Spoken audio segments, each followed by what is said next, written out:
ഈശോ മിശിഹായ്ക്ക് സ്തുതിയായിരിക്കട്ടെ. പ്രിയ സഹോദരങ്ങളെ, ഞാൻ വീണ്ടും കുറച്ചുകൂടെ ആരോഗ്യവതിയായിട്ട് നിങ്ങളുടെ മുമ്പിൽ വന്നിരിക്കുകയാണ്. ഞാനിന്ന് നിങ്ങളുടെ മുമ്പിൽ ഇങ്ങനെ വരാനുള്ളൊരു കാരണം, കുറേ മക്കൾ എന്നോട് ഒരേ സംശയം ചോദിച്ചു. ഒരേ ഒരു സംശയം കുറേ ആളുകൾ ചോദിക്കുകയാണ്. അപ്പോഴെനിക്ക് മനസ്സിലായി ഇതിനെക്കുറിച്ചൊരു ബോധ്യം കൊടുക്കണം. അതുമാത്രമല്ല, ഒരു വേദനിപ്പിക്കുന്ന ഒരു അനുഭവം ഇതിനോട് കണക്റ്റഡായിട്ട് എനിക്കുണ്ടാവുകയും ചെയ്തു. അപ്പോൾ അതുകൊണ്ട് ഞാനിത് പറയാമെന്ന് വിചാരിച്ചു. ഈ സംശയം എന്താണെന്നോ, നമുക്കിപ്പോൾ അറിയാലോ, ഈ കാലഘട്ടത്തിൽ യൂട്യൂബ് തുറന്നു കഴിഞ്ഞാൽ കണ്ടമാനം പ്രാർത്ഥനകളാണ് അല്ലേ, കണ്ടമാനം ധ്യാനങ്ങളും അതുപോലെ തന്നെ പല തരത്തിലുള്ള ഡിവോഷൻസ് ഇപ്പം ഞാൻ എന്നും വീഡിയോയിൽ ഇടുന്നുണ്ട്. ഇന്ന ജപമാല ഇന്ന ആൾക്ക് പ്രത്യക്ഷപ്പെട്ട് ഇങ്ങനെ പറഞ്ഞു, ഈ പ്രാർത്ഥന ചൊല്ലാൻ പറഞ്ഞു, ഇത് ചൊല്ലിയാൽ നല്ലതാണ്, അങ്ങനെയൊക്കെ കാര്യങ്ങൾ. അതുപോലെ ഓരോ വിശുദ്ധരുടെ അതൊക്കെയാണ് ഞാൻ മിക്കപ്പോഴും നിങ്ങളെ ഓർമ്മപ്പെടുത്താറ്. ഇന്ന് ഈ ഡേറ്റാണ്, ഇങ്ങനെ 3 ദിവസം ഒരുങ്ങിയാൽ നല്ലതാണെന്നിട്ട് ഞാൻ എൻ്റെ വക ഞാൻ അങ്ങനെ ഇടുന്നുണ്ട്. അതുപോലെ ഓരോരുത്തരും അവരുടേതായിട്ടുള്ള ടോക്കുകളും അനുഭവങ്ങളും ഒക്കെ പറയുന്നുണ്ട്. പിന്നെ 41 ദിവസത്തെ ഒരുക്കാം, 33 ദിവസത്തെ ഒരുക്കാം, 13 ദിവസത്തെ ഒരുക്കാം, അങ്ങനെ പലതരം ഒരുക്കങ്ങളും പ്രാർത്ഥനകളും ഒക്കെ ഉണ്ട്. പിന്നെ അതിനും തമാശയുള്ള കാര്യം ഇടയിൽ വരുന്നുണ്ട്. വേളാങ്കണ്ണി മാതാവിൻ്റെ ഇന്ന സാധനം, ഇന്ന ഒരു ലീഫ്ലെറ്റ്, ഇത് അയച്ചു കൊടുത്തില്ലെങ്കിൽ ശിക്ഷ കിട്ടും, അയച്ചു കൊടുത്താൽ അനുഗ്രഹം കിട്ടും. അപ്പം ചിലപ്പോൾ പറയും, ഇത് തുറന്നു നോക്കൂ, നിങ്ങൾക്ക് ആവശ്യമുള്ള നിയോഗങ്ങൾ ഇവിടെ നടന്നിരിക്കും. അതല്ലെങ്കിൽ 3 നന്മ നിറഞ്ഞു പറയുമ്പോൾ ചൊല്ലിക്കോളൂ, നിങ്ങളുടെ എല്ലാ പ്രശ്നങ്ങളും തീരും. ഇങ്ങനെ കുറേ ഭക്ത കാര്യങ്ങൾ, അത് നമ്മുടെ ക്രിസ്ത്യാനിറ്റിയിൽ മാത്രമല്ല മറ്റ് മതങ്ങളിലും ഉണ്ടാവും. ഇങ്ങനെ ചെയ്താൽ അങ്ങനെ ചെയ്താൽ ഇങ്ങനെ കിട്ടും, അങ്ങനെ കിട്ടും. എല്ലാതും നിയോഗങ്ങൾ നടക്കുന്നതും കിട്ടുന്ന കാര്യമാണ് പറയുന്നത്. ഞാൻ ഇന്ന് വരെ ഇതൊക്കെ പരിശോധിച്ചിട്ട് ആരും ഇങ്ങനെ പറയുന്നത് കേട്ടില്ല, നിങ്ങൾ ഇത്രയും ഇത് ചൊല്ലുക, ഇങ്ങനെ ചെയ്യുക, അപ്പം നിങ്ങൾക്ക് വന്ന സഹനങ്ങളൊക്കെ സഹിക്കാൻ ശക്തി കിട്ടും, അങ്ങനെ ആരും പറഞ്ഞിട്ടില്ല. എല്ലാവരും സഹനങ്ങൾ ഒഴിവാകാൻ, ദുഃഖങ്ങൾ ഒഴിവാകാനുള്ള മാർഗങ്ങളാണ് ഇന്ന് നമുക്ക് മീഡിയയിൽ കാണുന്നത്. കുറേ കാര്യങ്ങൾ, അറിവുകളുണ്ട്, വചനത്തിൻ്റെ അറിവുകളും എല്ലാവരും കൊടുക്കുന്നുണ്ട്. അത് നല്ല കാര്യമാണ്, വചനം വ്യാഖ്യാനിക്കുന്നതും അനുഭവങ്ങളൊക്കെ. പക്ഷേ ഈ ഒരു കാര്യം, സംശയം എന്താണെന്നറിയോ? പല മക്കളും എന്നോട് ചോദിച്ചത്, ചേച്ചി ഞങ്ങളിപ്പോൾ ഏത് പ്രാർത്ഥന ചൊല്ലേണ്ടത്? ഈ മീഡിയയിൽ വരുന്ന പ്രാർത്ഥനകളൊക്കെ ചൊല്ലി തീർക്കാൻ സമയമില്ല, ഞങ്ങളിപ്പോൾ ഏത് പ്രാർത്ഥനയാണ് ചൊല്ലേണ്ടതെന്ന് അതൊന്ന് പറഞ്ഞു തരുമോ എന്ന് പറഞ്ഞിട്ടാണ് ഒരു വാട്സപ്പിൽ മെസ്സേജ് ഇട്ടേക്കണത്. ഞാൻ പറഞ്ഞത് നിങ്ങൾക്ക് ഓരോരുത്തർക്കായിട്ട് പറഞ്ഞു തരിക എന്ന് പറഞ്ഞാൽ അത്ര എളുപ്പമുള്ള കാര്യമില്ല. പ്രത്യേകിച്ച് എന്നെപ്പോലെ ഈ ആമാശയില്ലാത്ത ഞാനിപ്പോൾ നിങ്ങളോട് സംസാരിക്കുമ്പോൾ വളരെ സ്ട്രെയിൻ ചെയ്തിട്ടാണ് ഞാൻ സംസാരിക്കുന്നത്. അപ്പോൾ അതുകൊണ്ട് ഇതിങ്ങനെ ഓരോരുത്തർക്ക് പറഞ്ഞു തരാൻ പറ്റില്ല. ഞാനിതിനെ കുറിച്ചൊരു വീഡിയോ ചെയ്യാം, അപ്പം നിങ്ങൾ നോക്കിയാൽ മതിയെന്ന് പറഞ്ഞു. ഞാൻ നിങ്ങളോടൊരു കാര്യം പറയാണ്, ഞാൻ നിങ്ങളോട് എപ്പോഴും പറയുന്നൊരു കാര്യമാണ് പ്രിയ കൂട്ടുകാരെ. നമ്മുടെ ഏറ്റവും വലിയ പ്രാർത്ഥന പരിശുദ്ധ കുർബാന യോഗ്യതയോടുകൂടി ഉൾക്കൊള്ളുക. പരിശുദ്ധ കുർബാനയാണ് central point of Christian life. അത് first and last miracle in the world, that is holy mass. ഈ പരിശുദ്ധ കുർബാനയാണ് ഏറ്റവും വലിയ അത്ഭുതം. അതിനേക്കാൾ വലിയ അത്ഭുതമൊന്നും ഇല്ല, അതിനേക്കാൾ വലിയ പ്രാർത്ഥനയും ഇല്ല. ആ പരിശുദ്ധ കുർബാനയായിരിക്കണം നമ്മുടെ ഫോക്കസ് പോയിന്റ് എപ്പോഴും. ഈ കുർബാനയിലേക്ക് യോഗ്യത കിട്ടാത്തത് കൊണ്ടാണ് നമ്മൾ മറ്റുള്ള വഴികൾ തേടുന്നത്. മറ്റുള്ള വഴികളെല്ലാം പരിശുദ്ധ കുർബാനയിലേക്ക് യോഗ്യതയോടുകൂടി പോകാനുള്ള വഴികളായിരിക്കണം.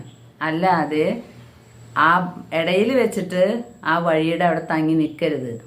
വഴി നമ്മളെ നയിക്കുന്നത്, ഉദാഹരണത്തിന് കരുണജപമാല ചൊല്ലാൻ പറഞ്ഞു, എന്നാൽ പിന്നെ ഒരു 10,000 കരുണജപമാല ചൊല്ലാം ഇരുന്നിട്ട്, കുർബാന അവിടെ നിൽക്കട്ടെ. പരിശുദ്ധ ജപമാല ചൊല്ലാൻ അമ്മ മാധവ പറഞ്ഞിട്ടുണ്ട്, എന്നാൽ ജപമാല ചൊല്ലാം, കുർബാന അവിടെ നിൽക്കട്ടെ. അങ്ങനെ നിർത്താൻ പറ്റിയ ഒന്നല്ല പരിശുദ്ധ കുർബാന. അതാണ് നമ്മുടെ ഏക ലക്ഷ്യം. നമ്മുടെ ഒരു ലക്ഷ്യമല്ല പരിശുദ്ധ കുർബാന, നമ്മുടെ ഒരേ ഒരു ലക്ഷ്യം, അത് മാത്രമേ ഉള്ളൂ. ആ ലക്ഷ്യത്തിലേക്ക് നമ്മെ നയിക്കുന്നതായിരിക്കണം മറ്റെല്ലാ പ്രാർത്ഥനകളും. പിന്നെ ഈ സഹോദരന് ചോദിച്ചത്, എന്തുമാത്രം ജപമാലകളാണ്, എന്തുമാത്രം പ്രാർത്ഥനകളാണ് എല്ലാവരും പറയുന്നത്. ഞാനൊരു കാര്യം നിങ്ങളോട് പറയട്ടെ. ഓഗസ്റ്റ് മാസം തുടങ്ങുമ്പോൾ ഞാൻ പറയും റോസാ മിസ്റ്റിക്ക മാതാവിൻ്റെ രക്തക്കണ്ണീർ ജപമാല തുടങ്ങാം. റോസാ മിസ്റ്റിക്ക മാതാവിൻ്റെ നൊവേന തുടങ്ങേണ്ട ദിവസങ്ങളാണ് ഈ 1-ാം തീയതി മുതൽ 13-ാം തീയതി വരെ. 1-ാം തീയതി മുതൽ 15-ാം തീയതി വരെ 15 നോമ്പ് തുടങ്ങും. സ്വർഗാരോപിത മാതാവിൻ്റെ തിരുനാളിന് വേണ്ടി ഒരുക്കാണ്. അപ്പോഴേക്കും ഓഗസ്റ്റ് 7-ാം തീയതി മദർ എവിജിനി അമ്മയ്ക്ക് പിതാവായ ദൈവം കൊടുത്തു എന്ന് പറയുന്നൊരു സന്ദേശം 7-ാം തീയതി പിതാവിൻ്റെ തിരുനാളായിട്ട് ആഘോഷിക്കാം. അങ്ങനെ കുറേ കാര്യങ്ങൾ ഭക്താത്മാക്കൾക്ക്, അതായത് വിശുദ്ധർക്കും വിശുദ്ധരല്ലാത്ത ദാർശനികർക്കും കൊടുത്ത കാര്യങ്ങൾ ഞാനും പറയും, മറ്റു പലരും പറയും. നമ്മൾ എന്ത് ചെയ്യും? ഞാൻ അവരോട് പറയാൻ, ഇതുപോലെ സംശയമുള്ളവരോട് പറയാൻ ഞാൻ ആഗ്രഹിക്കുന്ന ഒരു കാര്യം, ഈ ഒരുക്കങ്ങളും ഈ പ്രാർത്ഥനകളും ഒക്കെ പരിശുദ്ധ കുർബാനയിലേക്ക് വിശുദ്ധിയോടുകൂടെ നടന്നെടുക്കാൻ നമുക്ക് തരുന്ന ടിപ്സാണിത്. ഒരു ചെറിയ ഉദാഹരണത്തിന് ഞാൻ നിങ്ങളോട് പറയാം. നമ്മളൊരു കല്യാണത്തിന് പോവാണ്. നമ്മളൊരു കല്യാണത്തിന് പോകുമ്പോൾ നമ്മൾ ആദ്യം എന്താ ചെയ്യുക? കല്യാണത്തിന് പോകുമ്പോൾ നമ്മുടെ വീട്ടിൽ നിന്ന് തന്നെ നമ്മൾ ആദ്യം കുളിച്ചൊരുങ്ങണം. നമ്മൾ ശുദ്ധി വരുത്തണം ആദ്യം തന്നെ. ശരീരത്തിൻ്റെ ശുദ്ധിയല്ല പറയുന്നത് കേട്ടോ. നമ്മുടെ ക്രിസ്ത്യൻ വിശുദ്ധ ഗ്രന്ഥവും അത് ആത്മീയ പുസ്തകങ്ങളൊക്കെ വായിക്കുമ്പോൾ എപ്പോഴും ശരീരശുദ്ധിയല്ല, അത് മറ്റു മതങ്ങളിൽ ശരീരശുദ്ധിക്ക് പ്രാധാന്യമുണ്ട്. ശരീരശുദ്ധി വേണ്ട എന്നല്ല പറയുന്നത്. പക്ഷെ നമ്മൾ എപ്പോഴും പറയുക നമ്മുടെ ആത്മാവിനെ ശുദ്ധീകരിക്കണം. അപ്പോൾ ഒരു കല്യാണത്തിന് പോകുമ്പോൾ നമ്മൾ ആദ്യം തന്നെ കുളിച്ച് പിന്നെ നമ്മൾ നമ്മുടെ വണ്ടിയിൽ കയറണം. അതല്ലെങ്കിൽ നമ്മൾ നടന്നു പോകാൻ ദൂരം ഉണ്ടെങ്കിൽ കല്യാണത്തിന് നടന്നു പോകാൻ പറ്റില്ലല്ലോ. അപ്പോൾ ഒരു വണ്ടി വേണം. അപ്പോൾ നമ്മൾ വണ്ടി വിളിക്കും. പക്ഷേ ഈ വണ്ടി വിളിച്ചിട്ട് ആ വണ്ടിയിൽ കയറിയിരുന്നു കഴിഞ്ഞാൽ കല്യാണ വീട് എത്തില്ല. ഇത് കല്യാണ വീട്ടിലേക്കുള്ള കല്യാണം കൂടാനുള്ള വഴികളാണ്. ആദ്യം കുളിച്ചൊരുങ്ങണം. പിന്നെ ബ്യൂട്ടി പാർലറിൽ പോകേണ്ടവർക്ക് ബ്യൂട്ടി പാർലറിൽ പോയിട്ട് ഫേഷ്യലൊക്കെ ചെയ്ത് നമ്മൾ സൗന്ദര്യം ഇരട്ടിപ്പിക്കും. എന്തിനാണെന്നറിയോ? മറ്റുള്ളവരെയൊക്കെ ആകർഷിക്കാനായിട്ട്. അപ്പോൾ നമ്മൾ ബ്യൂട്ടി പാർലറൊക്കെ പോയി മുടിയൊക്കെ സെറ്റ് ചെയ്ത് നല്ല ഭംഗിയാക്കിയിട്ടാണ് പോവുള്ളൂ. നമ്മളതുപോലെ നമ്മുടെ ആത്മാവിനെ ബ്യൂട്ടി പാർലറിലേക്ക് കൊണ്ടുപോകണം. എന്നിട്ട് നമ്മൾ അവിടെ വെച്ച് നമ്മുടെ പാപങ്ങളെ എന്തൊക്കെയാണെന്നുള്ളത് നമ്മൾ നോക്കി, അതാണ് വിശുദ്ധ കുംഭസാരം എന്ന കൂദാശ. ഈ അലക്ക് യന്ത്രം, വാഷിംഗ് മെഷീൻ, ആ വാഷിംഗ് മെഷീനിലിട്ട് നമ്മളെ കഴുകണം. എന്നിട്ട് മാറ്റാൻ പറ്റാത്ത കുറേ സ്വഭാവ ദൂഷ്യങ്ങളുണ്ട്, അത് മാറ്റാൻ ഫേഷ്യൽ ചെയ്യണം. പക്ഷേ ഫേഷ്യൽ ചെയ്യുമ്പോഴത്തെ ദോഷം എന്താണെന്നറിയോ? അടുത്ത കുളിയിൽ ഇതൊക്കെ പോകും. ഇത് തന്നെയാണ് നമുക്ക് സംഭവിക്കുന്നത്. നമ്മൾ വലിയ ഫേഷ്യലൊക്കെ ചെയ്ത് കരണക്കൊന്തൊക്കെ ചൊല്ലി പരിശുദ്ധമ്മയുടെ ജപമാലയൊക്കെ ചൊല്ലി പിന്നെ ആ ഒരുക്കത്തിൽ ഇങ്ങനെ പറഞ്ഞു എൻ്റെ മനസ്സിനെ ശുദ്ധീകരിക്കണമെന്നൊക്കെ പ്രാർത്ഥിച്ച് ഹൃദയമൊക്കെ ശുദ്ധമാക്കിയിട്ട് നമ്മൾ വണ്ടിയിൽ കയറും. അപ്പോൾ വണ്ടിയിൽ കയറുമ്പോൾ നമ്മൾ വിചാരിക്കും നമ്മൾ ശുദ്ധമായെന്ന്. അത് കുറച്ച് കഴിയുമ്പോഴാണ് നമുക്കറിയാം, സന്ദർഭം വരുമ്പോൾ നമ്മൾ വീണ്ടും പണ്ടത്തെ ശങ്കരൻ തെങ്ങുമ്പോൾ തന്നെയാവുന്നത്. അപ്പോൾ കല്യാണത്തിന് ഒരുങ്ങി പോകണം, വണ്ടിയിൽ കയറി. ഈ വണ്ടിയിൽ കയറിയിട്ട് നമുക്ക് നോക്കാം, വണ്ടി എന്ന് പറഞ്ഞാൽ വിശുദ്ധ കുംഭസാരം എന്ന് വിചാരിക്കുക. കുളിച്ചൊരുങ്ങല് നമ്മുടെ കുംഭസാരം. അത് കഴിഞ്ഞിട്ട് നമ്മൾ ഒരു വണ്ടിയിൽ കയറണ്. വണ്ടിയിൽ കയറുമ്പോൾ നമുക്ക് അതിനെ ഏത് ഭക്തകൃത്യത്തിനോട് വേണമെങ്കിൽ ഉപമിക്കാം കേട്ടോ. ഞാനിങ്ങനെ പറയണം. അപ്പോൾ കരുണക്കൊന്ത ചെല്ലാൻ പറഞ്ഞിട്ടുണ്ടല്ലോ, അല്ലെങ്കിൽ വിമല ഹൃദയ പ്രതിഷ്ഠ ചെല്ലാൻ പറഞ്ഞിട്ടുണ്ടല്ലോ. അപ്പോൾ അതൊക്കെ ഒരുങ്ങി ആ ഒരുങ്ങല് നമ്മുടെ വണ്ടിയിൽ കയറലാണെന്ന് വിചാരിക്കും. അങ്ങനെ വണ്ടിയിൽ കയറി കഴിഞ്ഞാൽ പിന്നെ എന്ത് ചെയ്യണം? അങ്ങനെ ഇരുന്നാൽ മതിയോ വണ്ടിയിൽ? അപ്പോൾ കല്യാണ വീടെത്തുമോ? കുർബാനയാകുന്ന വിരുന്നിലേക്ക് എത്തണമെങ്കിൽ ഈ വണ്ടി സ്റ്റാർട്ട് ചെയ്യാൻ ഒരു ഡ്രൈവർ വേണ്ടേ? അപ്പോൾ ഏതെങ്കിലും ഒരു ഡ്രൈവർ വരണം. എന്നിട്ട് ഈ വണ്ടി അങ്ങോട്ട് മൂവ് ചെയ്യിക്കണം. എവിടേക്ക്? വിരുന്ന് നടക്കുന്ന സ്ഥലത്തേക്ക്. അങ്ങനെ മൂവ് ചെയ്യാനായിട്ട് കുറേ ടിപ്സ് ആരെങ്കിലുമൊക്കെ പറഞ്ഞതുണ്ടാവും. പരിശുദ്ധ കുർബാന ഇങ്ങനെ ചെയ്യണം, ഇങ്ങനെ യോഗ്യതയോടുകൂടി ചെയ്യണം എന്നൊക്കെ. അപ്പോൾ ആ ടിപ്സൊക്കെ നമുക്ക് ഉപയോഗിക്കാം. അപ്പോൾ അങ്ങനെ വണ്ടിയിൽ കയറി നമ്മൾ വിരുന്നിന് എത്തണം. കല്യാണ വിരുന്നിന് എത്തിക്കഴിഞ്ഞാൽ കല്യാണം നമ്മൾ ആത്മാർത്ഥമായിട്ട് പങ്കെടുക്കണം. കല്യാണം ആരുടെ കല്യാണമാണോ നടക്കുന്നത്, ആ കല്യാണം നടത്തപ്പെടുന്ന ആള് നമുക്ക് എന്തുമാത്രം വേണ്ടപ്പെട്ടവൻ്റെ കല്യാണമാണെങ്കിൽ നമ്മൾ അവിടെ നിൽക്കും. അത്രയ്ക്ക് അടുപ്പമില്ലാത്തവരുടെ ആണെങ്കിൽ ഒന്ന് തല കാണിച്ച് പോരാം. അങ്ങനെ അടുപ്പമില്ലാത്തവരുടെ കല്യാണങ്ങൾക്ക് നമ്മളൊന്ന് തല കാണിക്കും, ഹായ് ഞാൻ വന്നിട്ടുണ്ട് കേട്ടോ, ഒത്തിരി തിരക്കുണ്ട് എന്ന് പറഞ്ഞിട്ട് നമ്മൾ പോവും. ചിലപ്പോൾ ഭക്ഷണമൊന്നും കഴിക്കില്ല, തല കാണിച്ചാൽ മതി. ഇനിയിപ്പോൾ ചെന്നില്ലെങ്കിൽ ഭയങ്കര പ്രശ്നമാവും. അതുകൊണ്ട് തല കാണിച്ച് പോരും. നമുക്ക് ഈ കല്യാണ വിരുന്നിന് ഇങ്ങനെ പോയാൽ പറ്റില്ല. നമ്മൾ അവിടെ ചെന്ന് ആദ്യാവസാനം വരെ ഉണ്ടാവണം. നമ്മൾ ഒരു കല്യാണത്തിന് ചെന്നിട്ട് നമ്മൾ സ്റ്റേജിൽ നിന്നിട്ട് ആ കുട്ടിയുടെ അമ്മയും അപ്പനൊക്കെ നമ്മളെ കാണുമ്പോൾ വന്നിട്ടല്ലേ എന്ന് പറയും. അത് കഴിഞ്ഞ് പോവാറായി ഭക്ഷണത്തിൻ്റെ സമയത്ത് കാണാണ്ടാകുമ്പോൾ അയ്യോ ഒരു ഭക്ഷണം കഴിച്ചില്ലേ, ഇത് സ്ഥിരം ചോദ്യമാണ്. ഈ പ്രായമായവർ ചോദിക്കും, അയ്യോ ഭക്ഷണം കഴിച്ചില്ലേ, ഭക്ഷണം കഴിച്ചിട്ട് പോവാട്ടോ. ചിലപ്പോൾ സ്റ്റേജിൽ നിന്നിട്ട് വരെ എനിക്ക് അനുഭവങ്ങൾ ഉണ്ടായിട്ടുണ്ട്. ഞാൻ പറയും തിരക്കുണ്ട് കേട്ടോ, ഞാനൊന്ന് പോട്ടെ. അയ്യോ ഭക്ഷണം കഴിച്ചിട്ട് പോകാൻ ചോദിച്ചേ, ഭക്ഷണം കഴിക്കണം. അപ്പോഴേക്കും അവർ അറേഞ്ച് ചെയ്യും, ചേച്ചിക്ക് ഭക്ഷണം കൊടുക്ക്. ഈ ഭക്ഷണം എന്താ നമ്മുടെ വീട്ടിലൊന്നുമില്ലേ, ഈ ചിക്കനും മട്ടണും ബീഫും അതൊന്നും നമ്മുടെ വീട്ടിലില്ലേ? നമ്മൾ ആദ്യമായിട്ടാണോ കാണുന്നത്? അങ്ങനെ ഒരു ദാരിദ്ര്യമൊന്നും ഇപ്പോൾ ആർക്കും ഇല്ല. അപ്പം നമ്മൾ അവിടെ പോയിട്ട് നമ്മളെ കൊണ്ട് അവരെന്താ ഭക്ഷണം കഴിപ്പിക്കുന്നത്? അത് സ്നേഹത്തിൻ്റെ അടയാളമാണ്.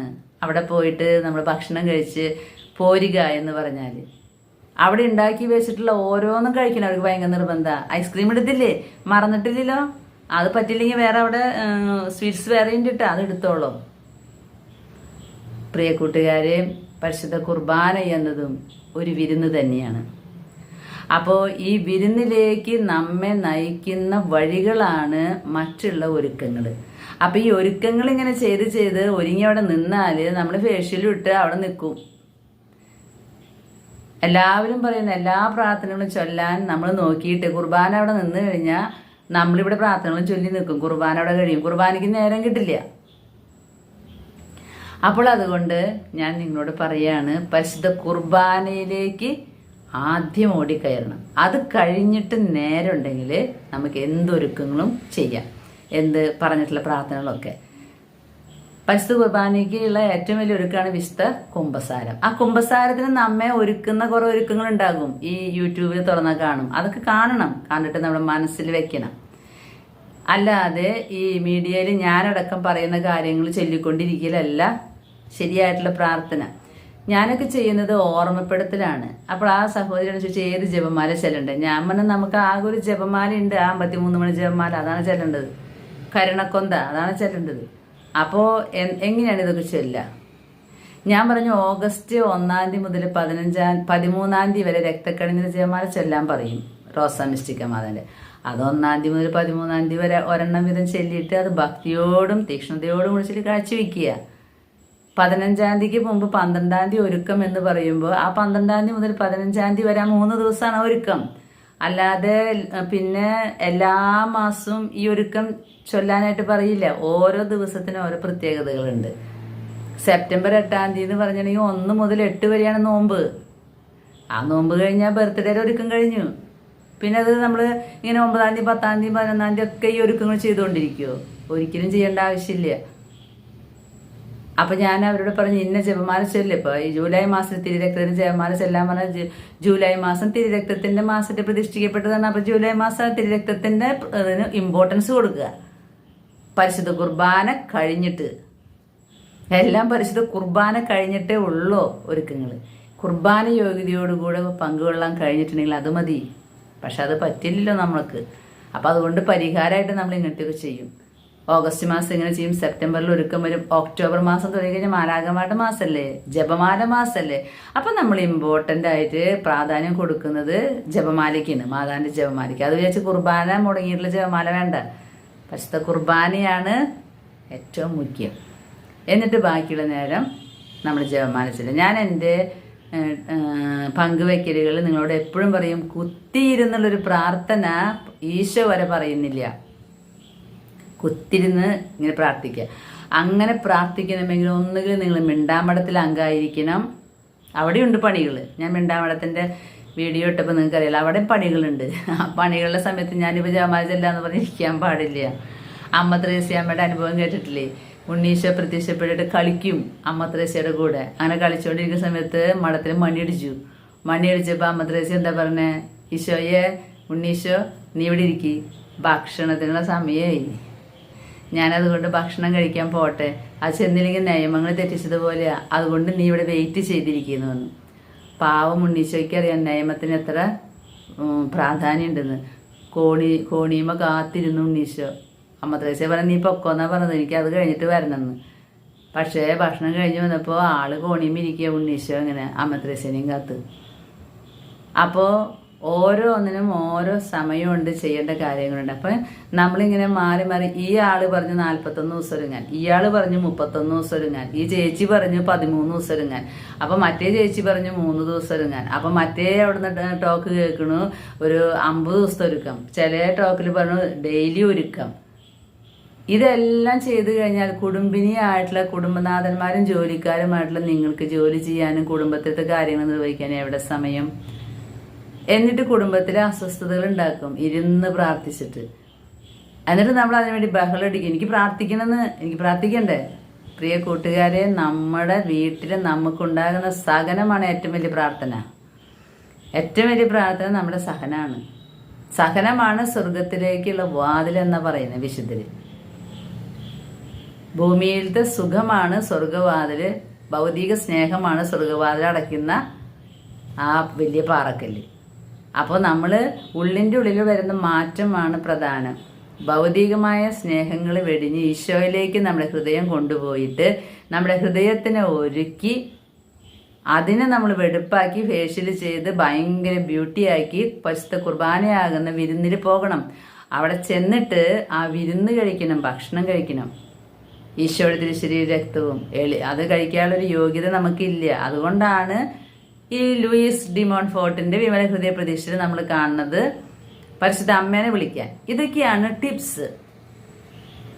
ഈ പരിശുദ്ധ കുർബാന യോഗ്യതയോടുകൂടി ഒരു മനുഷ്യനും സ്വീകരിക്കാൻ പറ്റാത്തത് കൊണ്ട് വിശുദ്ധ ലൂയിസ് ഡി മോൺഫോർട്ടിലൂടെ പരിശുദ്ധ അമ്മ കൊടുത്ത സൂത്രമാണ് കുർബാന സ്വീകരിക്കുമ്പോൾ അമ്മയെ നീ വന്ന് കുർബാന സ്വീകരിക്കേ. അങ്ങനെ വിളിക്കുമ്പോൾ നമുക്ക് ചാവദോഷം വരില്ല. അങ്ങനെയാണ് വിശുദ്ധരുടെ പുസ്തകങ്ങളിലൂടെ പരിചയങ്ങൾ കിട്ടുമ്പോൾ നമുക്ക് കിട്ടുന്ന ഉത്ബോധ്യങ്ങൾ. അതിനാണ് ഞാനൊക്കെ അത് പരിചയപ്പെടുത്തുന്നത്. അല്ലാതെ കുർബാനയും മടക്കി വെച്ചിട്ട് ഈ ടോക്ക് ചേച്ചിയുടെ ടോക്കും കേട്ടിരിക്കാം, അതിൻ്റെ യാതൊരു ആവശ്യമില്ല. ചേച്ചിയുടെ ടോക്ക് കാണാൻ കഴിഞ്ഞില്ലെങ്കിലും കേൾക്കാൻ കഴിഞ്ഞില്ലെങ്കിലും ഒരു പ്രശ്നവുമില്ല. പക്ഷെ പരിശുദ്ധ കുർബാന നീ കൂടാൻ പറ്റിയില്ലെങ്കിൽ അതാണ് പ്രശ്നം. ഞാൻ ഇതൊക്കെ ഇത്രയും കൃത്യമായിട്ട് പറയുന്നത് ഓരോ കാലഘട്ടങ്ങളിൽ ഓരോ ഒരുക്കം വരുമ്പോൾ അത് ആ ദിവസം ചൊല്ലിയിട്ട് അത് അവസാനിപ്പിക്കുക. പിന്നെ നമുക്ക് വേറെ ജോലികളുണ്ടല്ലോ. പിന്നെ നിങ്ങൾക്ക് സമയം ഉണ്ടെങ്കിൽ ചൊല്ലിക്കോ, അത് വളരെ നല്ല കാര്യമാണ്. നമുക്ക് അടുക്കളയിൽ പണിയുണ്ട്, കുട്ടികളുടെ കാര്യങ്ങൾ നോക്കണം, കുഞ്ഞു കുട്ടികളെ ഏൽപ്പിച്ചിട്ടുള്ള അമ്മമാരുണ്ട്. ഇപ്പം എൻ്റെ കയ്യിൽ 2 വയസ്സുകാരത്തി ഉണ്ട്. അപ്പം അതുകൊണ്ട് യാതൊരു പ്രാർത്ഥനകളും ചൊല്ലാൻ പറ്റില്ല. ഞാൻ എപ്പോഴും പറയും അവൾ ലിബർട്ടി സ്റ്റേജ് പോലെ എല്ലാത്തിൻ്റെയും മുകളിൽ കയറി നിൽക്കും, ഞാനിപ്പോൾ ചാടുന്നു പറയും. ഈ ഒരു അവസ്ഥയിൽ ഞാൻ എങ്ങനെ പ്രാർത്ഥിക്കും?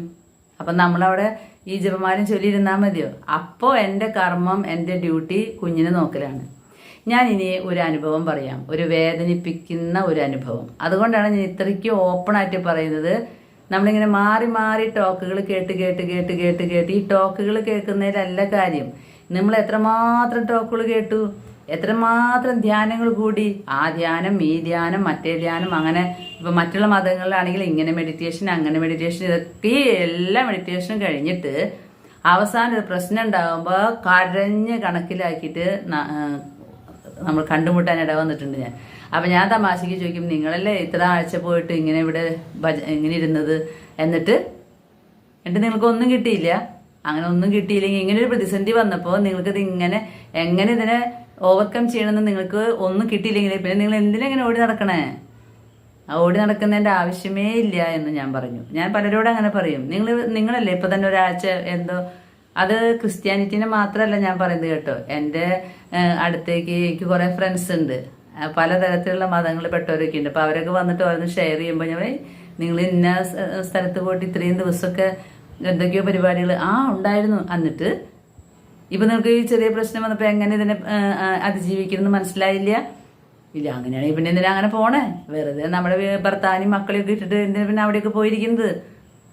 ഇപ്പം ഞാൻ പറഞ്ഞ് അല്ല ചേച്ചി എന്തെങ്കിലും അങ്ങനെ ഞാൻ പറഞ്ഞിട്ട് സമാധാനം കിട്ടണമെങ്കിൽ പിന്നെ എൻ്റെ അടുത്തേക്ക് വന്നാൽ പോരെ?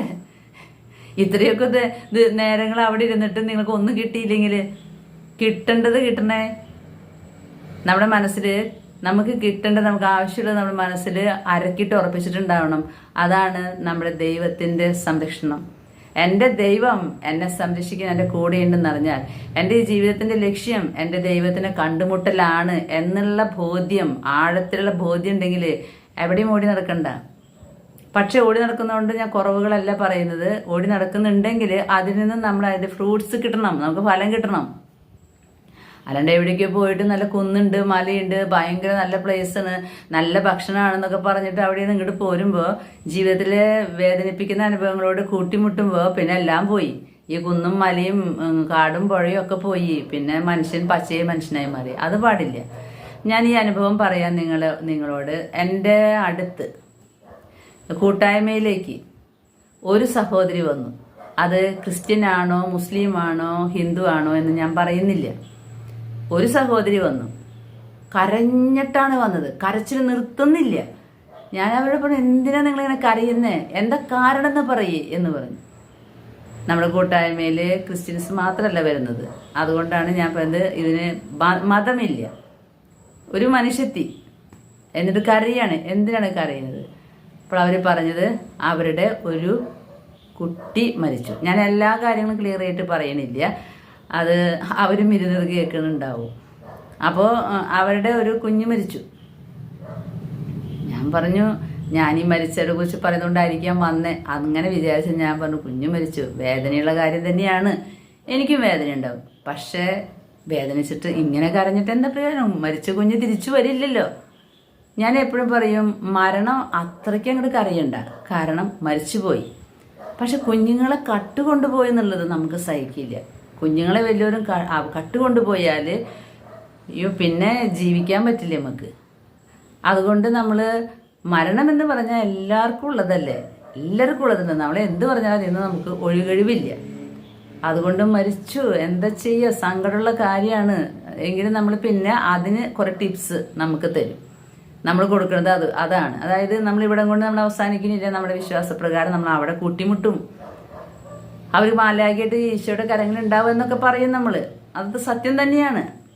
അപ്പോൾ ഈ സഹോദരി കണ്ട് കരച്ചിൽ നിൽക്കുന്നില്ല. അവസാനം ഞാൻ ചോദിച്ചു, എന്താണ്? ഈശോ പറഞ്ഞ അതല്ല കാരണം, കുട്ടി മരിച്ചതല്ല ഇതുമാതിരി കരയാനുള്ള കാരണം. നമുക്കറിയാലോ, അത് കർത്താവിൻ്റെ ആത്മാവുണ്ടെങ്കിൽ അങ്ങനെ സങ്കടം വരുള്ളൂ. ഞാൻ മൂലം ഒരു ജീവിതം തകർന്നിട്ടുണ്ടെങ്കിൽ എനിക്ക് ഭയങ്കര ബുദ്ധിമുട്ടാണ്. ഞാൻ മൂലം ഒരു ജീവിതം തകരരുത് എന്ന് വിചാരിച്ച് ഞാൻ ഇടപെട്ടിട്ടുള്ള പല കാര്യങ്ങളിലും എനിക്ക് ചതി വന്നിട്ടുണ്ട്. ഇന്ന് ഞാൻ അതിൻ്റെ വേദന അനുഭവിച്ചുകൊണ്ടിരിക്കുന്നുണ്ട്. ഞാൻ അങ്ങനെയൊക്കെ ഇടപെടാൻ കാരണം ഞാൻ മൂലം ഒരു ജീവിതം എൻ്റെ അടുത്തേക്ക് വന്ന ഒരു കാര്യമല്ലേ, എങ്ങനെയെങ്കിലും രക്ഷപ്പെടട്ടെ. ഇനിയിപ്പോൾ അവർ രക്ഷപ്പെട്ടില്ലെങ്കിൽ എനിക്കൊരു കുറ്റബോധം, ദൈവം എന്തെങ്കിലും ചെയ്തിട്ട് അവരൊന്ന് രക്ഷപ്പെടുത്തായിരുന്നു, ഞാനിങ്ങനെ ന്യൂട്രലായിട്ട് നിൽക്കാൻ പാടില്ലായിരുന്നു. ആ കുറ്റബോധം പാപബോധം എനിക്ക് എപ്പോഴും വരും. അതൊരു വല്ലാത്ത അലട്ടലാണ്. നമ്മൾ കാരണം ഒരാളും നന്നാവാതിരിക്കരുത്. എല്ലാവരും രക്ഷപ്പെടട്ടെ, രക്ഷപ്പെടാനാണല്ലോ ദൈവം നമ്മുടെ അടുത്ത് കൊണ്ടുവരുന്നത്. പക്ഷെ ചിലപ്പോൾ ഈ രക്ഷപ്പെട്ടു പോയ ജീവിതങ്ങൾ നമുക്കെതിരെ കുതികാൽ ഉയർത്തും, നമുക്കെതിരെ അപവാദങ്ങൾ പറഞ്ഞെടുക്കും. അപ്പോൾ നമുക്ക് വേദന, ഭയങ്കര വേദനയായിരിക്കും. പക്ഷെ ആ വേദനയെക്കാളും ഭയങ്കരമാണ് നമ്മൾ ഇടപെടാത്തത് കൊണ്ട് ഒരു ജീവിതം തകർന്നാൽ. അത് ഓർത്താൽ മരണത്തിനേക്കാളും വേദന നമ്മൾ കരഞ്ഞുകൊണ്ടിരിക്കും. അപ്പോൾ എന്നോട് ഈശോ പറഞ്ഞു, ഇത് മരിച്ചതിൻ്റെ സങ്കടമല്ല, നീ ചോദിച്ചു നോക്ക്. അങ്ങനെ ചോദിച്ചു നോക്കിയപ്പോൾ പ്രിയ കൂട്ടുകാരെ, എനിക്കത് മനസ്സുകൊണ്ട് ഒരിക്കലും അംഗീകരിക്കാൻ പറ്റില്ല. ഞാൻ ശരിക്കും ദേഷ്യപ്പെട്ടു പോയി അന്ന്. ഈ സഹോദരി, ഞാൻ മതം പറയുന്നില്ല, ഓരോ നല്ല നല്ല ടോക്കുകൾ ഈ യൂട്യൂബിൽ ഇങ്ങനെ വരുന്നത് കേൾക്കും. അതിൽ നല്ല ഇതുകളാണ്, നല്ലതാണെന്നുണ്ട്. എൻ്റെ പൊന്ന് സഹോദരങ്ങളെ, മാറി മാറി മാറി ഇങ്ങനെ ക്ലാസ്സുകൾ കേട്ട് കേട്ട് കേട്ട് അവസാനം ആ ആളെ ഏൽപ്പിച്ചിരുന്ന ഡ്യൂട്ടി എന്താണെന്നറിയോ? ആ ആളെ ഏൽപ്പിച്ച ഡ്യൂട്ടി കുറച്ച് കുഞ്ഞു ജീവിതങ്ങൾ, കുറച്ച് കുഞ്ഞുണ്ണികളെ ഏൽപ്പിച്ചിട്ടാണ് പോയിട്ടുള്ളത് വീട്ടുകാർ. പക്ഷെ ഇവർ ഭയങ്കര ഇതാണ്, അഡിക്റ്റാണ്. ആ ടോക്ക് കഴിഞ്ഞപ്പോൾ ഈ ടോക്ക്, അതിലും നല്ല ടോക്ക് അവിടെ, ഈ ടോക്ക്, അങ്ങനെ അങ്ങനെ അങ്ങനെ അങ്ങനെ ടോക്കുകൾ കേട്ട് കേട്ട് ഒരു പരിധി കഴിഞ്ഞപ്പോൾ ഇനി അവസാനത്തെ ഒരു പരിപാടിയും കൂടി ഉണ്ട്, അതെല്ലാവരും കൂടി നമുക്ക് പങ്കെടുക്കാം എന്ന് വിചാരിച്ച് ഈ മക്കളെയൊക്കെ വിളിക്കാൻ പോയപ്പോഴാണ് അതിലൊരു കുട്ടിയെ കാണാതാവുന്നത്. ഇനി ഞാൻ അതിനെക്കുറിച്ച് കൂടുതലൊന്നും പറയുന്നില്ല. അതെങ്ങനെ മരിച്ചു, അതെങ്ങനെ ഉണ്ടായതൊക്കെ പറഞ്ഞു കഴിഞ്ഞാൽ അത് പിന്നെ ഭയങ്കര ബുദ്ധിമുട്ടാകും. ഇത്രയേ ഉള്ളൂ, കുട്ടി ഒന്ന് കയ്യിൽ നിന്ന് പോയി. അതുകൊണ്ട് ഇവർക്ക് കുറ്റബോധം, പാപബോധം. കാരണം ഇവരെ ഏൽപ്പിച്ചു പോയ ആ ഒരു ജീവിതം പോയത് ഇവരുടെ ഒരു ബോധ്യമില്ലാത്ത ഒരു പ്രവർത്തനങ്ങൾ മൂലമാണ്. ഞാൻ പറഞ്ഞു വന്നത്, ഒരു ക്രിസ്ത്യാനിയാണ് നിങ്ങളെങ്കിൽ നിങ്ങൾ ഏറ്റവും പ്രധാനപ്പെട്ട ഒരു കാര്യം നിങ്ങളുടെ ജീവിതത്തിൽ ചെയ്യേണ്ടത് പരിശുദ്ധ കുർബാനയാണ്. പരിശുദ്ധ കുർബാനയ്ക്ക് നമുക്ക് എത്ര സമയം വേണ്ടി വരും? ആരോഗ്യമുള്ളവർക്ക് പുലർച്ചെ പോയാൽ 1 മണിക്കൂറിൽ പരിശുദ്ധ കുർബാന. ആ കുർബാന നമ്മൾ ആ യോഗ്യതയോടെ അർപ്പിക്കാനാണ് നമ്മുടെ 24 മണിക്കൂറും ബാക്കിയുള്ളത് നമ്മുടെ മനസ്സുകൊണ്ട് നമ്മൾ ചെയ്യേണ്ടത്. അത് വിചാരിച്ചിട്ട് എല്ലാ ചേച്ചിമാരും എല്ലാ ചേട്ടന്മാരും എല്ലാ സമർപ്പിതരും പറയുന്ന ഒരുക്കങ്ങളിലൂടെ കടന്നു പോയിട്ട് കുടുംബത്തെ പ്രശ്നം ഉണ്ടാക്കരുത്. ഞാനിത് വ്യക്തതയോട് കൂടെ നിങ്ങളോട് പറയുന്നത്, അനേകം മക്കൾ ചോദിച്ചു. പലതരം ജപമാലകൾ വരുന്നു, പലതരം ഇതുകൾ വരുന്നു, അതുപോലെ മറ്റുള്ള മതങ്ങളിലും പലതരം കാര്യങ്ങൾ വരുന്നു. ഞാൻ പറഞ്ഞു, ഞാനിതിനൊന്നും പറയാനായിട്ട് ആളല്ല. പക്ഷേ നിങ്ങൾ ഒരു കാര്യം മനസ്സിലാക്കുക, ഏത് മതമായാലും നിങ്ങളുടെ ഹൃദയത്തിൽ നന്മയുണ്ടെങ്കിൽ, നമ്മൾ വിചാരിക്കും നമ്മളാണ് ഏറ്റവും പോയിരിക്കുകയെന്ന്. നമ്മളെക്കാൾ മുമ്പ് നന്മയുള്ളവർ പോയിരിക്കും. അതാണ് പല ദർശനങ്ങളിൽ നിന്ന് എനിക്ക് മനസ്സിലായിട്ടുള്ള കാര്യം. കർത്താവ് നമ്മളൊക്കെ വലിയ വലിയ ഒരുക്കങ്ങളൊക്കെ നടത്തി അവിടെ ചെല്ലുമ്പോൾ കർത്താവ് ചിലപ്പോൾ അവിടെ പോയി, ഞാനോ നീ എൻ്റെ നാമത്തിൽ പ്രവചിച്ചിട്ടുണ്ടോ? ആ ഉണ്ടോ? അത് ശരി. ആ നീ എൻ്റെ നാമത്തിൽ രോഗസൗഖ്യം കൊടുത്തിട്ടുണ്ടോ? ആഹാ ഉണ്ടോ ചോദിക്കും. പക്ഷേ ഞാൻ നിന്നെ അറിയില്ലല്ലോ എന്നായിരിക്കും കർത്താവിൻ്റെ പ്രസ്താവന. ഒന്നും ചെയ്യാത്ത പാവപ്പെട്ട മനുഷ്യർ ഹൃദയത്തിൽ വിശുദ്ധിയും വെച്ച് പോയിട്ട് അവരവിടെ കയറിയിരിക്കും. അപ്പം അതുകൊണ്ട് ഹൃദയ വിശുദ്ധിയാണ്, നന്മ ചെയ്യാനുള്ള മനസ്സാണ്, മറ്റുള്ളവരെ തിന്മ പറഞ്ഞ് തകർക്കാതിരിക്കലാണ് ഈശോ ആഗ്രഹിക്കുന്നത്. അതാണ് 10 കൽപ്പനകൾ നമ്മൾ പറയുന്നത്. 10 കൽപ്പനകൾ അനുസരിച്ചാൽ മതി, വേറെ കൂടുതലായിട്ടൊന്നും ചെയ്യണ്ട. അതുകൊണ്ട് പ്രിയ സഹോദരങ്ങളെ, ഞാൻ ഈ വീഡിയോ ഈ ആരോഗ്യമില്ലാത്ത അവസ്ഥയിൽ ഇത്രയ്ക്കും ശക്തമായിട്ട് നിങ്ങളോട് പറഞ്ഞത്, ദയവ് ചെയ്ത് ഈ യൂട്യൂബിലും മീഡിയയിലും വരുന്ന എല്ലാ കാര്യങ്ങളും ചെയ്യാനായിട്ട് നിങ്ങൾ ശ്രമിക്കല്ലേ. പ്രഭാഷകന്റെ പുസ്തകത്തിൽ നമ്മൾ പറയുന്നുണ്ട്, എല്ലാത്തിൻ്റെ പുറകെ ഓടിയ ഒന്നും എത്തിപ്പിടിക്കാൻ പറ്റില്ല. എല്ലാം നമ്മൾ മനസ്സിൽ ഉൾക്കൊണ്ടിട്ട് ഇതെന്ത് ചെയ്യണം, ആ ജപമാല, ഈ ജപമാല, ആ പ്രാർത്ഥന, ഈ പ്രാർത്ഥന, ഈ മെഡിറ്റേഷൻ, ആ ഭജന, ഇങ്ങനെ പറഞ്ഞിങ്ങനെ നമ്മൾ ഓടി നടന്നാൽ കുടുംബത്ത് അസ്വസ്ഥതകൾ വർദ്ധിക്കും. എന്നിട്ട് അത് മാറാനായിട്ട് ഇവിടെ വരും. അപ്പം ഞാൻ നല്ലതായിട്ട് ഷൗട്ട് ചെയ്യും. ആ ഷൗട്ടിങ് കേൾക്കുന്നതോട് കൂടി അവർ ശരിയാവും. നമ്മൾ ആദ്യം ഈ ലോകത്ത് ജീവിക്കുക, സ്വർഗമല്ല നരകമില്ലാത്തതിൻ്റെ ഇടയിൽ കിടന്നിട്ട് ഒന്നും ചെയ്യല്ലേ. എല്ലാത്തിനും ഒരു പരിധിയുണ്ട്. എന്തിനാണ് അവർക്കിത് അതൊന്ന് മനസ്സിൽ കേട്ടിട്ട് അതുപോലെ നമ്മുടെ ജീവിതം നന്നാക്ക്. അല്ലാതെ കുറേ ക്രിയകൾ ഇങ്ങനെ ചെയ്ത് എല്ലാ ക്രിയകളും ചെയ്തിട്ടും ബാധകളൊന്നും ഒഴിയണില്ല. അപ്പം എന്തു ചെയ്യും? രോഗപീഠകൾ വന്നു കഴിഞ്ഞാൽ ഇതിനെ എങ്ങനെ നമ്മൾ എങ്ങനെ സ്വീകരിക്കും? നമ്മൾ ഇതിനെ എങ്ങനെ അതിജീവിക്കും? മരിക്കാനായിട്ട് ഭയങ്കര പേടിയാണ്. പിന്നെ ജീവിതത്തിൽ സമാധാനം കിട്ടുമോ? അപ്പം ആദ്യം മരണം എന്നുള്ള സത്യത്തിനെ ആദ്യം മനസ്സിലാക്കുക. മരിക്കുന്നത് വരെ നന്നായി ജീവിക്കണം എന്നുള്ള പരമമായ സത്യം. കാരണം മരണത്തിന് ശേഷം ഒരു ക്വസ്റ്റ്യനിങ് ഉണ്ട് എന്നുള്ള ഒരു സത്യം. ഈ സത്യങ്ങളൊക്കെ മനസ്സിൽ കൊണ്ടുവരണം. അതിന് വേറെ അധികം സമയമൊന്നും നമ്മൾ ചിലവാക്കണ്ട. ഈ സത്യങ്ങളൊക്കെ നമ്മുടെ മനസ്സിലുണ്ടായാൽ മതി. എന്നിട്ട് ജീവിതം ക്രമപ്പെടുത്തുക. ക്രിസ്ത്യാനിയാണെങ്കിൽ പരിശുദ്ധ കുർബാന, അതാണ് നമ്മുടെ ജീവിതത്തിൻ്റെ സെൻട്രൽ പോയിന്റ്.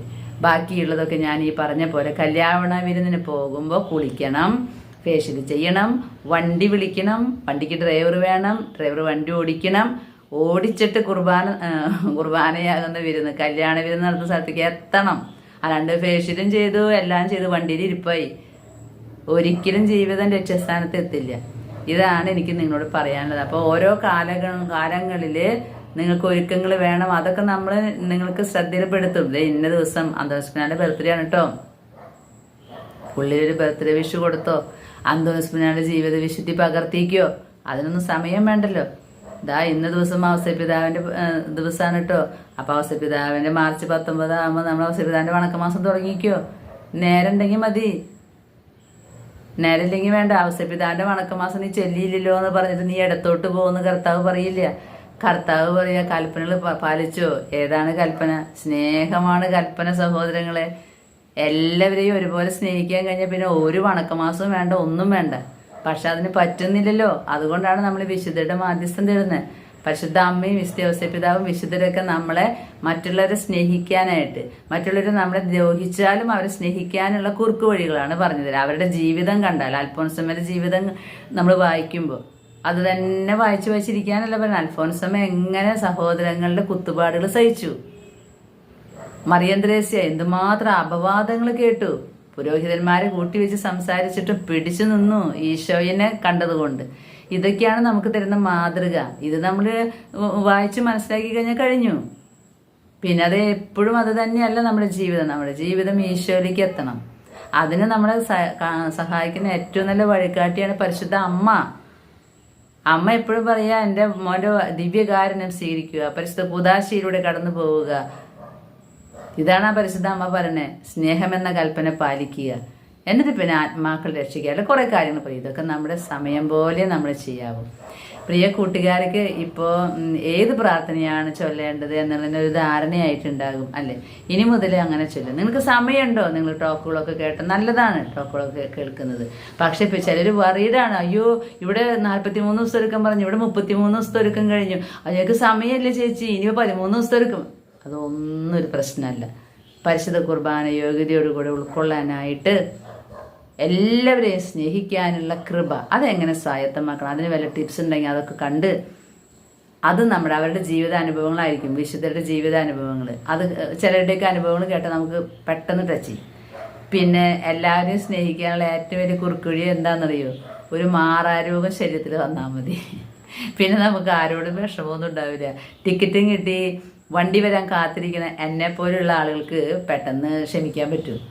എത്ര ദ്രോഹം കൂടി ചെയ്തെന്ന് കേട്ടാലും ഞാൻ വിചാരിക്കും, പോട്ടെ, അറിവില്ലാണ്ടല്ലേ, നമുക്ക് എന്തായാലും പോവാൻ വണ്ടി റെഡി ആയിട്ടുണ്ട്. വണ്ടിയിൽ കയറണമെങ്കിൽ നിന്റെ ക്ലിയറൻസ് ശരിയല്ല എന്ന് വണ്ടിയുടെ താഴെ നിൽക്കുന്ന ആള്, ക്ലിയറൻസ് നോക്കുന്ന ആള് പറഞ്ഞാൽ എന്തായിരിക്കും സ്ഥിതി? അപ്പം ഞാനിപ്പോൾ എപ്പോഴും ശ്രമിക്കുന്നത് അങ്ങനെ കേട്ടോ, ശരി ആളുടെ അറിവില്ലായ്മ കൊണ്ടാണ്. പിന്നെ അതല്ല, ഇങ്ങനൊരു കണക്ക് കൊടുക്കേണ്ട വരുന്നുള്ള ബോധ്യം ഉണ്ടാവില്ല. എനിക്ക് നല്ല ബോധ്യമുണ്ട്. അതുകൊണ്ട് ഞാനിങ്ങനെ ടിക്കറ്റ് ക്ലിയർ ചെയ്ത് നിന്നുകൊണ്ടിരിക്കുക. അപ്പോൾ ഞാൻ എപ്പോഴും എല്ലാവരോടും പറയുന്നൊരു കാര്യമുണ്ട്, പെട്ടെന്ന് ക്ഷമിക്കാൻ പറ്റണമെങ്കിൽ, എല്ലാവരും ഒരേപോലെ സ്നേഹിക്കാൻ പറ്റുന്നുണ്ടെങ്കിൽ എൻ്റെ പോലെ വല്ല ആമാശയൊക്കെ എടുത്ത് കളയേ അല്ലെങ്കിൽ വേറെ എന്തെങ്കിലും എടുത്ത് കളഞ്ഞു കഴിഞ്ഞാൽ പെട്ടെന്ന് പറ്റും. നമുക്ക് എളിമയിലേക്ക് തിരിച്ചു വരാനായിട്ട് പറ്റും. ഞങ്ങൾക്ക് ഇരട്ടി മധുരമാണ് നമ്മുടെ വീട്ടിൽ. ഞാനും എൻ്റെ ഹസ്ബൻഡും കട്ടയാണ് നിൽക്കണേ, ക്യാൻസർ. അതുകൊണ്ട് രണ്ടുപേരും ഒരുങ്ങിക്കൊണ്ടിരിക്കുക. കുത്തുപാടുകളും അപവാദങ്ങളും ഇപ്പോഴും കേട്ടുകൊണ്ടിരിക്കുമ്പോൾ എനിക്ക് ഉള്ളിൻ്റെ ഉള്ളിൽ ചിരിയാണ്, പൊട്ടിച്ചിരിക്കും ഞാൻ. തമ്പുരാന്, ഇതെന്താ ഇത്? കണക്ക് കൊടുക്കേണ്ടതിന്. എന്നിട്ട് ഞാൻ പ്രാർത്ഥിക്കും. പിന്നെ കുത്തിപ്പിടിച്ചിരുന്ന പ്രാർത്ഥനകൾക്കൊന്നും നമുക്ക് നേരില്ല. അതുകൊണ്ട് ഹൃദയം എപ്പോഴും ശരിയാക്കാനായിട്ട് കരഞ്ഞു മാപ്പ് പറഞ്ഞുകൊണ്ടിരിക്കുക ഈശോയോട്. ദൈവമേ, എൻ്റെ ഹൃദയത്തെ നീ വിശുദ്ധീകരിക്കണമേ, അധികം നാൾ ശുദ്ധീകരണത്തിൽ കിടക്കാണ്ട് കൊണ്ടുപോകണമേ എന്നതാണ് എൻ്റെ പ്രാർത്ഥന. പ്രിയ സഹോദരങ്ങളെ, ദൈവം നിങ്ങളെ ഓരോരുത്തരെയും അനുഗ്രഹിക്കട്ടെ. എണ്ണിത്തിട്ടപ്പെടുത്തുന്ന പ്രാർത്ഥനകളെല്ലാം 33 ദിവസം ഞാൻ പറഞ്ഞു, 3 ദിവസത്തെ വിമല ഹൃദയ പ്രതിഷ്ഠ ഒരുക്കം എന്നൊക്കെ ഞാൻ പറഞ്ഞു. ഈ വിമല ഹൃദയ പ്രതിഷ്ഠ ഒരുങ്ങി നിങ്ങളെ പ്രതിഷ്ഠ നടത്തി ഇപ്പോൾ ഒന്ന് ചിന്തിച്ച് നോക്കിയേ, ഇപ്പൊ ഹൃദയത്തിൽ ആരോടെ വിഷമം? എല്ലാവരും ഒരേപോലെ സ്നേഹിക്കാൻ പറ്റുന്നുണ്ടോ? ഞാൻ വിശ്വസിക്കണേ ഇല്ല എന്ന് തന്നെയാണ് മറുപടി. എത്ര വിമല ഹൃദയ പ്രതിഷ്ഠ നടത്തിയിട്ടും എല്ലാവരെയും ഒരേപോലെ സ്നേഹിക്കാൻ പറ്റുന്നുണ്ടോ? നിങ്ങളെ ദ്രോഹിക്കുന്നവരെയും നിരന്തര അപവാദം പറയുന്നവരെയും കുത്തി നിങ്ങളുടെ ജീവിതം തകർക്കുന്നവരെയൊക്കെ നിങ്ങൾ സ്നേഹിക്കുമോ? ഉള്ളിൻ്റെ ഉള്ളിൽ വിമല ഹൃദയ പ്രതിഷ്ഠ നടത്തിയെന്ന് പറഞ്ഞിട്ട് എനിക്ക് തോന്നുന്നില്ല. ഉള്ളു തുറന്നൊന്ന് സംസാരിക്കാൻ എത്ര പ്രാർത്ഥിച്ചാലും ഉള്ളു തുറന്ന് സംസാരിക്കാൻ പറ്റാത്തവരുണ്ട്. ഒന്ന് മുഖത്ത് നോക്കി ചിരി വരുന്നില്ല. ഞാൻ അവരെ നോക്കിയിട്ട് പറയുക, എന്ത് പ്രാർത്ഥനയാണ് പ്രാർത്ഥിക്കണേ? കാര്യം ഇപ്പം നമ്മൾ എന്തെങ്കിലും കുറ്റങ്ങളും കുറവുകളൊക്കെ പറയുന്നുണ്ടെങ്കിലും ഒരാളെ കണ്ട് നമ്മൾ മുഖത്ത് നോക്കിയിട്ട് ഇങ്ങനെ പറയാനായിട്ട് പറ്റുന്നില്ല. ഭയങ്കര പ്രാർത്ഥനയാണ്. വിശുദ്ധ ഹോസ്റ്റിനായിട്ട് ഡയറിയിൽ കടന്നു പോയാൽ ഒരു ഡയറി കുറിപ്പിൽ, ഞാൻ നമ്പറൊന്നും ഓർക്കണില്ല, ഈശോ പറയുന്നുണ്ട്, ഉള്ളു തുറവിയാണ് മോളെ ദൈവസ്നേഹത്തിൻ്റെ ആദ്യത്തെ അടയാളം. ഉള്ളു തുറവി, മനുഷ്യരെ നോക്കിയിട്ട് ഒന്ന് ചിരിക്കാൻ പറ്റുക. ഇനി നിന്നെ ദ്രോഹിച്ചു നിന്റെ ജീവിതം തകർത്ത ഒരാളാണെങ്കിൽ പോട്ടെ, നിനക്ക് പറ്റണില്ലേ മാനുഷികമായിട്ട്. പക്ഷെ നിന്റെ ജീവിതം തകർക്കാത്ത മനുഷ്യരെ നോക്കിയിട്ട് എന്താ ചിരിക്കാൻ പറ്റാത്ത? അപ്പൊ നമുക്ക് പ്രാർത്ഥിക്കാം, ദൈവമേ ഉള്ളു തുറന്ന് എല്ലാവരെയും നോക്കി ചിരിക്കാൻ, ഉള്ളു തുറന്ന് എല്ലാവരെയും സ്നേഹിക്കാൻ. എന്നിട്ട് നമുക്ക് പ്രാർത്ഥിക്കാം, ഈശോയെ എന്നെ ദ്രോഹിച്ചവരെയും സ്നേഹിക്കണമെന്ന് ആഗ്രഹമുണ്ട്, അങ്ങനെയും പറ്റാൻ നമുക്ക് ദൈവത്തോട് പ്രാർത്ഥിക്കാം. ദൈവം നമ്മെ ഓരോരുത്തരെയും അനുഗ്രഹിക്കട്ടെ. ആമേൻ.